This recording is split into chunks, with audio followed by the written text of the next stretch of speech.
চন্দ্রগ্রহণ মূলত একটি মহাজাগতিক ঘটনা। নিজ নিজ কক্ষপথে ঘুরতে ঘুরতে পৃথিবী যখন চাঁদ ও সূর্যের মাঝে চলে আসে তখনই মূলত চন্দ্রগ্রহণ ঘটে।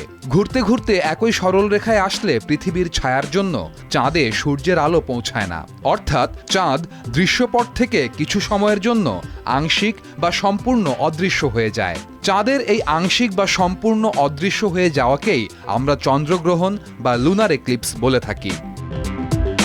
তবে সাম্প্রতিক সময়ে ব্লাডমুন বেশ আলোচিত হচ্ছে। দেশ ও দেশের বাইরে নানা রকম আয়োজনের মাধ্যমে মানুষ এই মহাজাগতিক ঘটনার সাক্ষী হচ্ছে।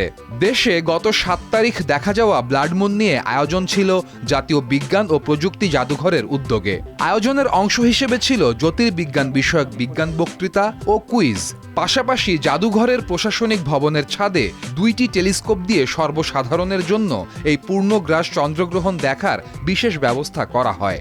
সবসময় তো চাঁদ খোলা চোখে দেখছি, কখনো এইভাবে যে দেখতে পারবো এটা ভাবতে পারি নাই। তো দেখে খুব ভালো লাগছে, মনে হচ্ছিল যে আমার সামনে আমি ধরতে পারবো। কাছ থেকে চাঁদটা দেখতে আসলে অনেক ভালো লাগছে আমার কাছে। যখন পৃথিবী, চাঁদ আর সূর্য এক সরল রেখায় থাকে তখন চন্দ্রগ্রহণ হয়। এই ক্যাম্পের মেইন উদ্দেশ্যটা হচ্ছে বিজ্ঞান জাদুঘরের যে মেইন উদ্দেশ্য, যেটা হচ্ছে যে বিজ্ঞানকে জনপ্রিয় করা, মানুষকে বিজ্ঞান মনস্ক তৈরি করে গড়ে তোলা।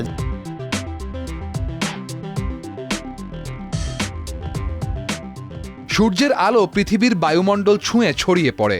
সেই আলো আবার পৃথিবীতে আসার পথে অন্য সব রং হারিয়ে লাল রংটি এসে আমাদের চোখে পৌঁছায়, কারণ এই রঙের আলোর তরঙ্গ দৈর্ঘ্য অনেক বেশি।